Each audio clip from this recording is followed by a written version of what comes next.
आइए इस श्लोक के साथ हम श्रीमद् भागवत कथा का प्रारंभ करते हैं। नैमिषारण्य में जहां वायु स्वयं मंत्रों से सुगंधित थी। सूत जी, आपका ज्ञान अज्ञान के अंधकार को नष्ट करने के लिए करोड़ों सूर्यों के समान है। बताइए, इस घोर कलयुग में क्लेशों से आक्रांत इन जीवों को शुद्ध और दैवीय बनाने का सर्वश्रेष्ठ उपाय क्या है?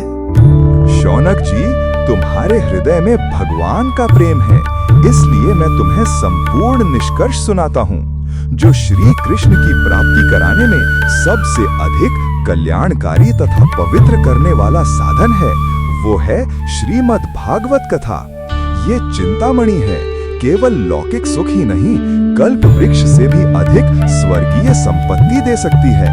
जब मनुष्य के जन्म जन्मांतरों का पुण्य उदय होता है, तभी इस भागवत शास्त्र की प्राप्ति होती है।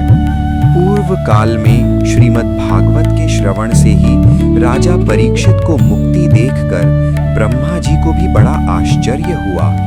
उन्होंने सत्यलोक में तराजू बांधकर सब साधनों को तौला और भागवत ही सबसे भारी रही। ये देखकर सभी ऋषियों को विस्मय हुआ। उन्होंने कलयुग में इस भागवत भक्ति शास्त्र को ही पढ़ने सुनाने से तत्काल मोक्ष देने वाला निश्चय किया। सप्ताह विधि से श्रवण करने पर ये श्रवण सनकादि ने देवर्षि नारद को सुनाया था। यद्यपि ऋषि ने पहले ही शूक जी के मुख से इसे श्रवण कर लिया था, तथापि श्रवण की विधि तो उन्हें सनकादि ने ही बताई थी। देवर्षि नारद सारे लोकों का भ्रमण करते हुए यमुना जी के तट पर पहुंचे। वहां उन्होंने एक बड़ा आश्चर्य देखा। देवी, आप कौन हैं? ये दोनों पुरुष आपके कौन हैं? और आपके पास ये देवियां कौन हैं? आप हमें विस्तार से अपने दुख का कारण बताइए। मेरा नाम भक्ति है। ये दोनों मेरे पुत्र हैं, ज्ञान और वैराग्य। द्रविड़ देश में मेरा जन्म हुआ, कर्नाटक में बढ़ी, महाराष्ट्र में सम्मान पाया, पर इस कलयुग के घोर प्रभाव से पाखंडियों ने मुझे अंग भंग कर दिया। जब से वृंदावन आई, मैं पुनः नवयुवती हो गई, परंतु मेरे दोनों पुत्र अभी भी वृद्ध और निस्तेज हैं। मैं तरुणी हूँ और ये दोनों बूढ़े क्यों हैं?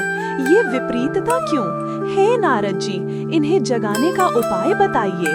माते, घबराइए नहीं, मैं सर्वत्र लोक समझकर पृथ्वी पर आया था। आपके पुत्रों को जगाने का, दुख को हरने का एकमात्र उपाय है।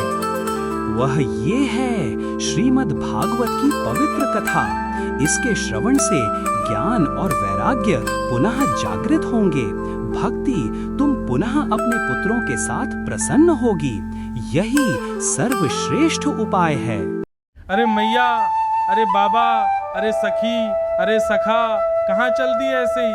पहले चैनल को सब्सक्राइब, लाइक और कमेंट कर दियो, ना तो मैं तुमसे रूठ जाऊंगा। और हाँ, मेरे सब सखानते भी ये बात पहुंचा दियो।